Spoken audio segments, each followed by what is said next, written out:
Right now on Face the State, suing over language. Why Ohio reproductive rights group says what's written in the ballot language is misleading.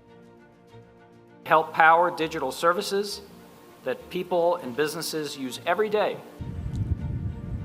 Google committing to invest nearly $2 billion in Central Ohio. But just how many jobs will move into our area? And since the pandemic, chronic school absenteeism has been an issue all across Central Ohio. We hear from one district about what they're doing to reverse that trend. Face the State starts now.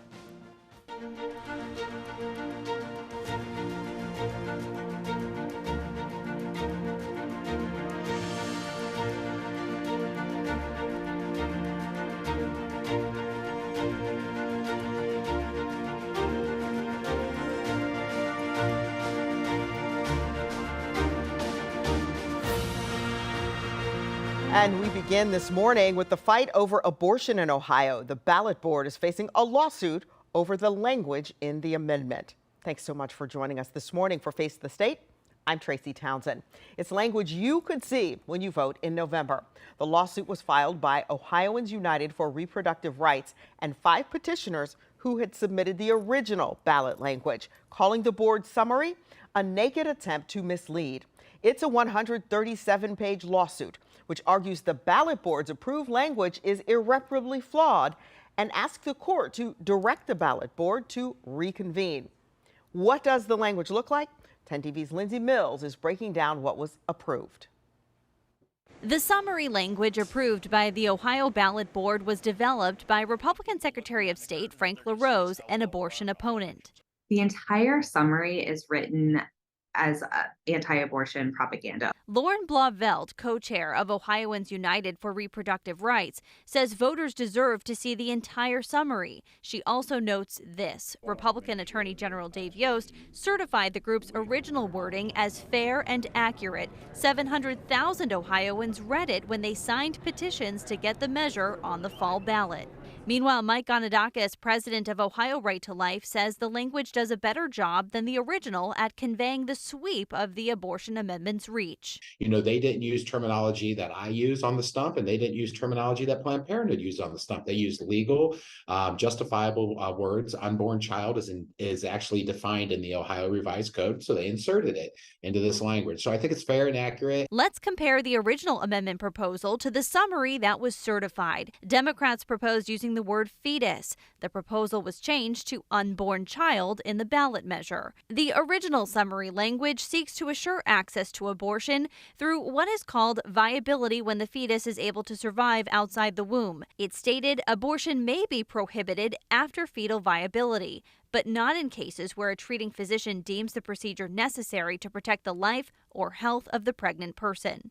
It now says the amendment would, quote, always allow an unborn child to be aborted at any stage of pregnancy, regardless of viability, if, in the treating physician's determination, the life and health exception applies. LaRose has said the full text of the amendment will be available at polling locations and published in newspapers. Lindsay Mills, 10 TV News. A simple majority will be needed to pass the abortion measure this November. You will also see issue 2, which is the proposal to legalize recreational marijuana. If approved, it will legalize, regulate, and tax marijuana used by adults. The measure needs a simple majority to pass and would become effective 30 days after the election. In less than 2 weeks, lawmakers have to once again take on a major voting assignment. It focuses on determining who will represent you at the State House. Ohio's Redistricting Commission is scheduled to meet to redraw 99 House districts and 33 Senate districts. You'll of course remember the Ohio Supreme Court found the last 5 versions adopted by Republicans on the commission unconstitutional, ruling they favored the Republican Party. I talked this week with the League of Women Voters about this social media campaign, perhaps you've seen it, urging action to redraw the maps to meet or beat a September 22nd deadline. Perhaps the 6th time is the charm. I mean, it is my sincere hope that the Redistricting Commission will do right by the people of Ohio. Again, it's not that hard. We had everyday Ohioans submit maps that fairly represented various communities, and where you would have seen where about 54% of the seats went Republican, as well as about 54, matching that 54% of the votes going Republican. This isn't about Republican or Democrat. If you are a Republican voter in the state of Ohio, you are harmed by these maps. Why? Because if I'm a politician and I know I can win my seat no matter what, I don't have to listen to you. I can play to party extremes. I can play to deep-pocketed donors. I don't have to worry about the everyday voter because you're not going to be able to vote me out. Well, that you answered my last question. I was going to ask you, what does the voter need to take from this? Because sometimes I think people think, oh, I don't care about politics. And certainly I think on issue 1, a special election, we saw something different, but yeah. I just was wondering what you think voters are missing and not hearing from this. Right. This is about our power. This is about our power. It's about making sure that our votes are meaningful and that maps are not rigged to insulate politicians from the accountability that we can have through elections. And maybe that's not the best way to put it, but I'll say this. You know, the Ohio State House is where some of the most important issues are determined for us here in Ohio. Education funding and education policy, how to handle things like maternal health, roads and bridges and infrastructure. These are all things that are decided at the Ohio State House. It is very important that we have the power to elect politicians that listen to us rather than be forced to live with maps that are unconstitutional, rigged maps that favor some candidates over another simply for unfair reasons. Governor DeWine, who's on that 7-member commission, will reconvene the first meeting September 13th, since 4 of the members are different from those 2 years ago. This past week, the governor took a look at how buses are inspected in the state. The governor visited a district outside of Mentor, Ohio, to see how this inspection process takes place. A state lawmaker reintroduced a bill to require seatbelts on school buses statewide, citing the need following that crash involving a school bus that killed an 11-year-old near Springfield, Ohio. Governor DeWine says all options are on the table. I'm not the expert, and I don't pretend to be. And that's why we're putting this working group together, and that's why we're asking them to bring in the best information they can. If he had a seatbelt on in that crash, he would have stayed with the bus and he would be alive today, maybe complaining a little bit about aches and pains, but he would have been absolutely fine. But because he didn't have a seatbelt, he was ejected from the bus. And if that happens, all bets are off. You're flying free, and if you hit anything, it's terrible. Supporters say they hope the bill for seatbelts on buses gets assigned to the Public Services Committee after the August recess. And at the top of the deck, it said Ohio is the heart of it all for Google. And it's the heart of it all for so many things. When you think about it, the things that people need to live and thrive every day are in Ohio. Google made a big announcement this week in our state. The massive tech company is continuing to invest in the data centers across the state of Ohio, this time with a $1.7 billion price tag. 10 TV's Tara Jabbour tells us what this investment means and how it will help those who use Google all across the world. Google is sinking more money into Ohio. The latest expansion will help Google run some of its essential services. Google's continued investment in technical infrastructure, including data centers like this one, play a critical role in supporting the company's AI innovations and our growing Google Cloud business. They help power digital services that people and businesses use every day, like Google Cloud, Gmail, Search, Maps, and more. Lieutenant Governor John Husted says the investment solidifies Ohio as the tech hub of the Midwest. Construction jobs, lots of them. Jobs in HVAC, jobs for electricians, network engineers. The work that will be done at the facilities will benefit everyone who uses Google's platform. This is where the heart of AI is. This is where all of that processing is going to occur. And so the innovation that we can undertake in education and customer service and how we can use those technologies to be leaders in improving the quality of people's lives. Google has already invested almost $2 billion in the state. Tara Jabor, 10 TV News. And this investment will go toward all 3 data centers in the state, including New Albany, Lancaster, and Columbus. Amazon is also investing almost $8 billion in Central Ohio right now. Honda is building a $3.5 billion battery factory in Fayette County, plus Intel's $20 billion chip facility in Licking County, and Microsoft just purchased 183 acres of land there as well. Lots happening. Well, small business owners met with an Ohio congressman for a roundtable about support from the federal government. Congressman Mike Carey, who represents the 15th district, and the company Shopify hosted this discussion at Dynamite Apparel in Hilliard. 10 Central Ohio business owners had the chance to share their concerns, challenges, and stories with Congressman Carey to share a message with Washington.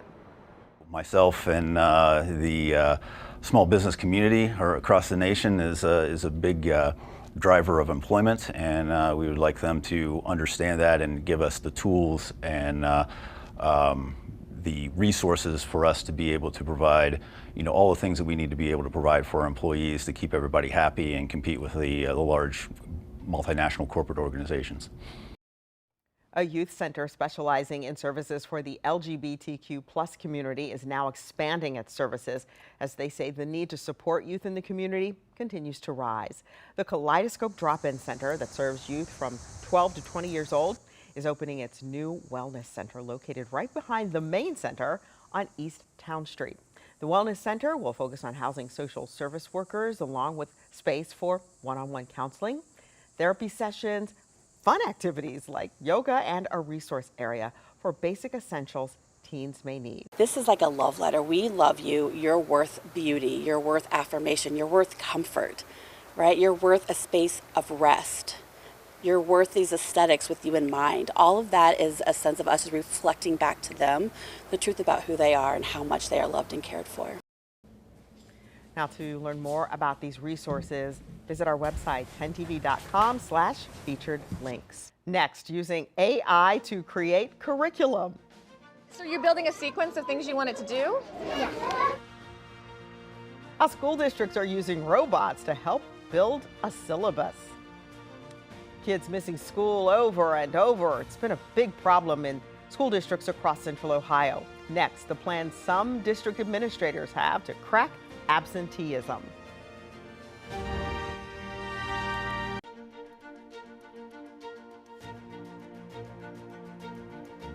Welcome back to Face the State. The Biden administration announced the first 10 prescription drugs that will be part of new price negotiations between Medicare and major pharmaceutical companies. Drugs that treat everything from heart failure, blood clots, diabetes, kidney disease, arthritis, blood cancers, Crohn's disease, and so much more. The Department of Health and Human Services estimates at least 9 million seniors on Medicare take at least one of these 10 drugs on your screen, paying nearly $3.5 billion out of pocket last year. That $500 cost for Xarelto should have been negotiated way down so the American public doesn't have to pay the balance. The Biden administration says this is just the first wave of negotiated drug prices authorized as part of the Inflation Reduction Act. It plans to add up to 60 drugs to that list in the future. Ohio Health is trying to make it easier to deliver prescriptions to patient homes. Ohio Health is partnering with Zipline to deliver prescriptions, yes, with drones.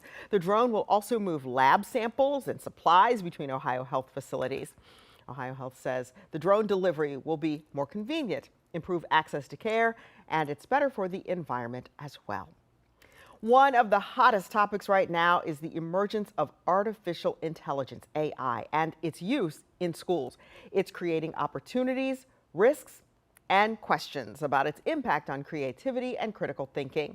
While some schools are banning the use of AI in classrooms, one school district in Gwinnett County, Georgia, went all in, launching a curriculum that brings the technology into classrooms starting in kindergarten. Christina Ruffini has more. At Patrick Elementary, about an hour outside Atlanta, these first graders are programming Legos. Today we're going to look at this AI thinking skill, creative problem solving. More than just blocks, they're building familiarity with technology. So you're building a sequence of things you want it to do? Yeah. Part of a pilot public school program trying to prepare students for the challenges and opportunities that come along with the rise of AI. Do you know what AI stands for? Yeah. What does it stand for? It stands for robotics. Close enough. It stands for artificial intelligence. Oh my God. They may not know what it stands for, but they already know how to use it. You just need to press this. Okay. Oh, wow! During our visit, 6-year-old Olivia went beyond the lesson and figured out how to program the sensor to respond to different colors. Do you like coding? Yeah. What do you like about it? I like that we could build stuff and we can, do stuff that we haven't done before. It's something Gwinnett County schools hadn't done before either. About 5 years ago, school administrators decided to use some of their regular annual funding to develop an AI-driven syllabus. First at a new high school, then expanding to a middle and 3 elementary schools. Is this a gimmick? Why is there AI in these schools? You know, AI is such a popular buzzword right now, but we've actually been doing this for a couple of years. Sally Holloway is the director of AI and computer science for the district. For us, it's thinking about what do our kids need to know and do to be ready for their futures. And we're not always messing with a robot, but what we are doing is teaching them how to think and solve problems with these tools. Sometimes, however, they are messing with robots. Some people code it, some people help design, come up with ideas. We all just work together as a team.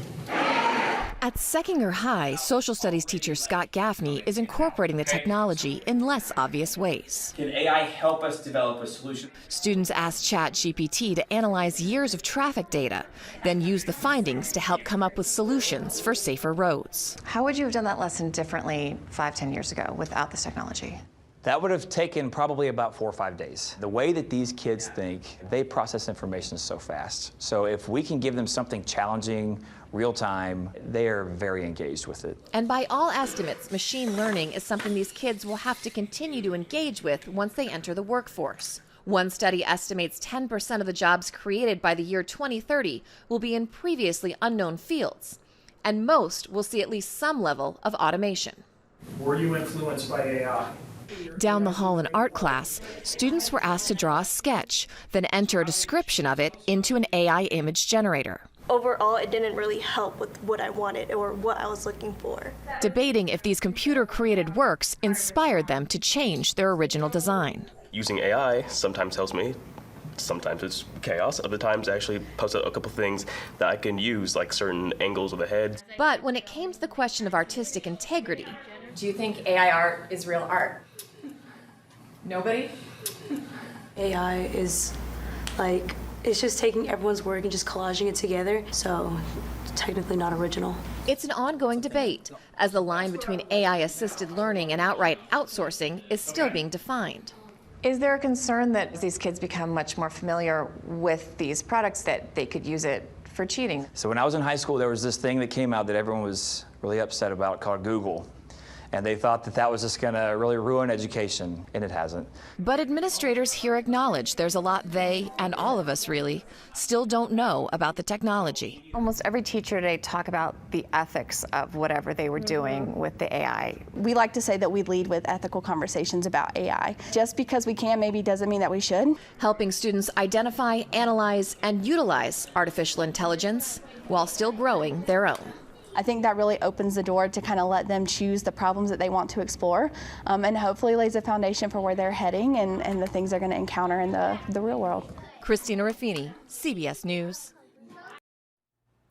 Bringing it back to our local school districts, administrators are working to improve a problem called absenteeism, or a student being chronically absent. 10 TV's Tara Jabor spoke with 2 districts about why more students are missing school and what they are doing to get those kids back in the classroom.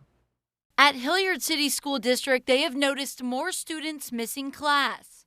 In grades 6 through 8, in 2017, it was 3%. And just this past year was all the way up to 23%. Stewart says this year they wanted to get ahead of the issue by starting to communicate with parents about their students' attendance. We sent every parent an email showing their students' attendance from a year ago and how their students' attendance compares to other students in the same grade. Overall, the district's absenteeism was 18%. Stewart calls it a critical problem, but one that they are addressing. For Columbus City Schools, the district's absenteeism has improved over the last 2 years. In the 21 to 22 school year, they were at 65%, and in 22 to 23, 57.8%. Reasons vary from transportation to homelessness, schools, but some of the external things are family dynamics. Pollard says the data shows that those who don't show up are at a big disadvantage. The likelihood of them passing the third grade reading guarantee drops, and also the likelihood of them graduating on time drops significantly too as well. This year, they started a new initiative, Strong Start, to get kids back in the classroom. And we started making phone calls early August. We did some phone calls, we did some home visits. Hey, did you know that school starts back August 23rd? Tara Jabor, 10 TV News. And we did check in with other school districts. The Whitehall School District, for example, had a 41.7% rate in the last school year. Grayport Madison had 39.4%, and Delaware City Schools had 25.9%. 60 years ago this week, Martin Luther King Jr. said, "I have a dream." And in 2023, his words still echo across the country.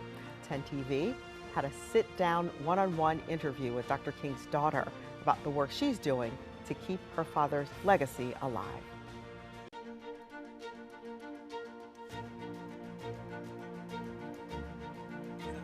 This week marked 60 years since the March on Washington and Dr. Martin Luther King's iconic "I Have a Dream" speech. 60 years later, thousands of people stood near that same spot. Thousands marched from the Lincoln Memorial to the King Memorial. The King family also met with President Biden in the White House. And Dr. King's son and the Reverend Al Sharpton both gave speeches in Washington, D.C. Our father and many others stood up in 1963, but Dad shared a dream of freedom, justice, and equality for all humankind. After the leadership of the march in '63 took place, they came to the White House. Today, 60 years later, we came to the White House. The fact of the matter is, and Rev already shared many of the issues that were enumerated and discussed. Daughter Bernice King also walked through Washington. Before she headed to the nation's capital, she talked one-on-one with 10 TV's Andrew Kinsey. It's an interview you'll only see here on 10 TV. August 28, 1963, the March on Washington for Jobs and Freedom. A record 250,000 people descending on the nation's capital from across the country to bear witness to a historic moment. And I think this march will go down as one of the greatest, if not the greatest, demonstrations for freedom and human dignity ever held in the United States. A defining moment in the civil rights movement. Reverend Dr. Martin Luther King Jr. dreaming aloud of a better life for Black Americans, a dream that echoes decades later. What he shared on that day becomes kind of like a measuring rod. We can look at where we are today according to what he was saying about the conditions of our society at that time period. A blueprint for change King's daughter Bernice works to keep in the forefront 60 years later.